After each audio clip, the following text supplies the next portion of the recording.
Hey all, welcome to Parker's Reefs. In today's episode we're going to cover a highly requested video, and that is to talk cleanup crew.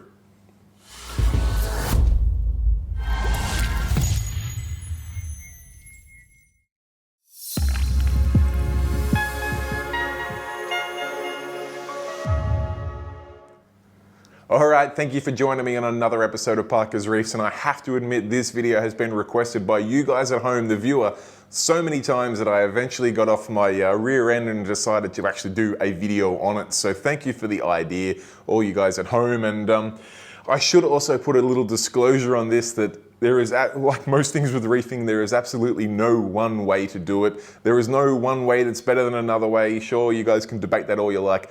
I just want to share how I go about adding cleanup crew to my tank, or particularly the numbers and types that I add to the tank. And I will also point out that this has been adapted from my local fish shop. I went in there 10 years ago and followed their advice on what numbers and what types of cleanup crew to add to my tanks. It has worked an absolute treat over that decade, and I haven't swayed from that advice at all. And it's now the advice I recommend other people as well. So here we are, let's jump on into the details. All right, first and foremost, the snails that I use the most of for a few reasons. One, they're absolute workhorses. And two, down in Australia at least, they're quite affordable. Three, they often breed in your tank, and that is the humble Trochus snail. We pick these guys up for about $5 each, and they are absolute algae eating machines. These guys get around pretty much everywhere except for your sand. You'll see I do still have quite a few on my sand. I just wouldn't explain or describe them as a sand cleaner. But for things like your glass and most importantly your rock, they are absolute beasts. Now they will go all over your rock, they'll clean it up. They're quite affordable. Like I said, they can breed in your system. I do find here in Australia at least that the WA ones tend to breed in captivity more than the Queensland ones, but that could be just me in my experience, which I guess goes in hand because I'm all the way over the East Coast, and the snails all the way over from the West Coast cost a little bit more, but in the long run I find them to be a little bit better. If you can find little baby snails either from a friend's tank or from a local fish shop, whilst they cost the same as the bigger snails, I often feel that if they're babies, that means they've bred recently, most likely bred in captivity, and you're going to increase your chances of getting a snail that will continue to breed in captivity. So I personally like to go for the small guys, particularly when I'm adding numbers like I am in there. And I guess we should talk about the number I add in, because I like to add a lot of Trochus snails. Now, this will be a little bit of a point of contention, and I should just preface this by saying I'm not recommending you add this many snails at once. Add them every grab some more snails each month for the first couple of years of your tank's existence. I like to add one Trochus per 10 to 15 litres of aquarium volume. Now, I recognize tanks like this, it's a 1400 litre system. And that means, yes, I am going to have somewhere between 90 and 140 Trochus snails in my tank. That seems ridiculous, but realistically it's not. They disappear into the system fairly easily. If you can get some that are breeding and maintaining their numbers, you obviously don't have to pay, $600-700 worth of snails up front. It's the sort of thing that I'd add maybe, I don't know, a dozen near the start, and then after a month, add another dozen. After another month, add another dozen. Each time you go to the fish shop, just grab a few more. It will help keep your algae at bay. You don't want to chuck them all in there at the start, but you do want to keep building their numbers up. All right, next on my shopping list are Strombus snails. Now, you may remember that I said the Trochus do pretty much everything except for your sand. Well, that is why we enter the Strombus snail. These guys, if I can find one. Oh, they're all laying pretty low right now. There's one hiding in there. These guys are absolute sand cleaning beasts. They're the ones with the long snout. They're a fairly large snail, so you might have to look into alternatives if you've got a little nano. But in any sort of decent sized system, a Strombus is going to absolutely vacuum your sand perfectly clean. In fact, when I first cycled this system, when I first started to get some diatoms on there, I had a very nice brown coating over the sand. I added in 2 Strombus snails. We're talking a 1400 litre system. And in 36 hours, my sand was perfectly white. They just went on a cleaning spree. Now, I'm not recommending you add the same number of Strombus snails to the tank that we do with the Trochus, but with the Strombus snails, I recommend 1 per about 1.5 foot of square of sandbed space in your system. So on a system like mine that is 7 foot long and 3 feet deep, talking about 12 to 14 Strombus snails in my system. And I have to say that I'm probably getting close to that now. I'm up to about 8 or 9 in the system.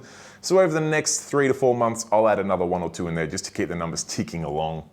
All right, next up on the snail list is one that probably doesn't have as much of an impact on the system, but I do like to add them as we go. That being said, they're one of people's favorite snails because they're fairly dramatic on when you feed. Talking about the Nassarius snail, the ones that basically live under the sand, and once they sense some food in the water or a fish dying or something like that, they rise up out of the dirt or the sand like a zombie. So they're quite exciting and a cool addition to your tank. I don't feel they do a huge amount of cleaning the system. However, I do recommend adding 1 to 2 per fish. It might not sound like a lot, but that is going to mean in my system, I'm talking somewhere to 50 to 60 of them. Now, again, we're not adding them all in one hit. I'm going to add 2 to 4 here, there, and everywhere. So every few months, I'll grab another 3 or 4 and add them into the system. No need to rush in adding them in. Maybe each time you pick up a fish, grab another couple then. That will just help you keep the numbers up and keep things in balance. As you add more bio load and more waste to the system, you're adding more cleanup crew to keep on top of it.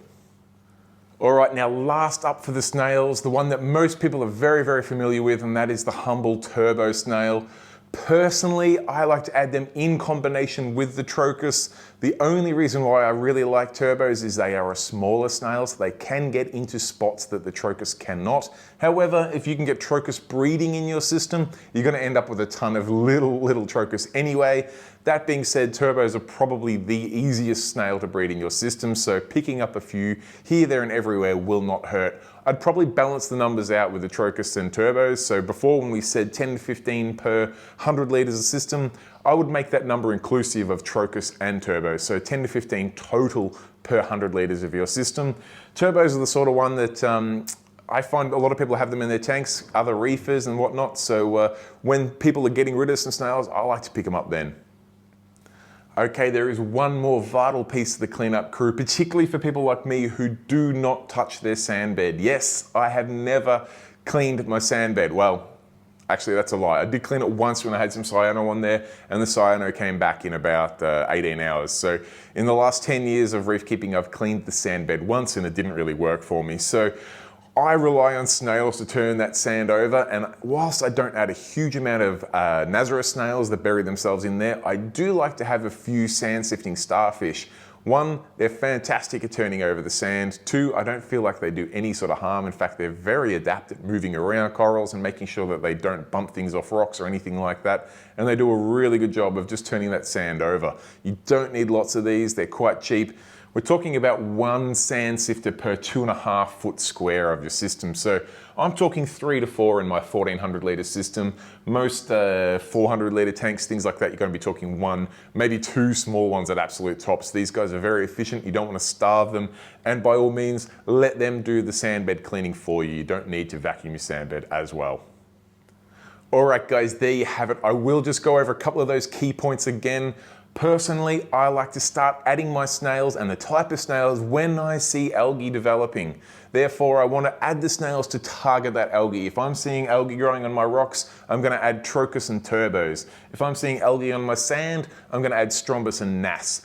Likewise, if my sand's getting a little bit dirty, not here because it's bared out, but where I can see the base of the sand, if I'm seeing a little bit of build-up under the surface of the sand, that's when I'm going to add another sand sifting starfish. It's as simple as that. You don't need to overthink it, and you absolutely do not need to go out and buy a huge cleanup crew pack at the start of your tank. In fact, I'd recommend the complete opposite.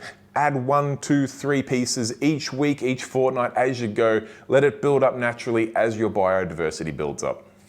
All right, guys, there we have it. That is my thoughts on cleanup crew. As I mentioned earlier, there is no one way to go about this or no one right way to go about this. There's all sorts of different ways you can add cleanup crew to your tank. This is just what I've used from my experience that was passed on to me from Deer Park Aquarium. It has worked an absolute treat with me over all of the systems I've had over the years. So I figured it was only fair to share it with you guys at home so you can see how you go with cleanup crew. Personally, a nice little bit of variety of snails never hurts. Add them slowly. You won't notice the hit on the wallet too much if you add a couple here, there, and everywhere. And personally, I find it to be a much better approach than adding chemicals to tackle algae outbreaks and things like that. Let nature do the work for you. Add those snails into the system or inverts, and they'll take care of it for you. All right, guys, there you have it. I'll wrap things up here. One last piece of advice. I picked this up from Mikey Mike. If you want your snails to clean things like your rock, the best thing you can do is keep things like your back wall and your glass clean. If you can get to spots easily like that, clean them up so your snails don't have to clean them up. That will force them to go onto spots that you personally cannot get to, i.e. your rock or sand. They will then clean that as well. That's the best tip I've picked up in last few years of reef keeping, so big shout out to Mike for that one. Also, just to recap, you do not need to add that cleanup crew all at the start. Please folks, add it slowly. When you see algae forming on sand or rock, add your inverts and snails to target that algae at that point in time. Slowly build up to it as you add more fish to your system. Got any questions, comments, feedback, anything at all? If you just want to share your approach to cleanup crew, I'd love to hear it because I'm learning every day in this hobby and I love to hear how you guys go about your reef keeping. Pop all the details down in the comments section and I will respond to each and every comment in there. It is the best way to get hold of me. If you enjoyed the video, guys, give it a thumbs up. And if you haven't yet, please consider subscribing. Till next time, stay safe and keep reefing. Cheers. Bye.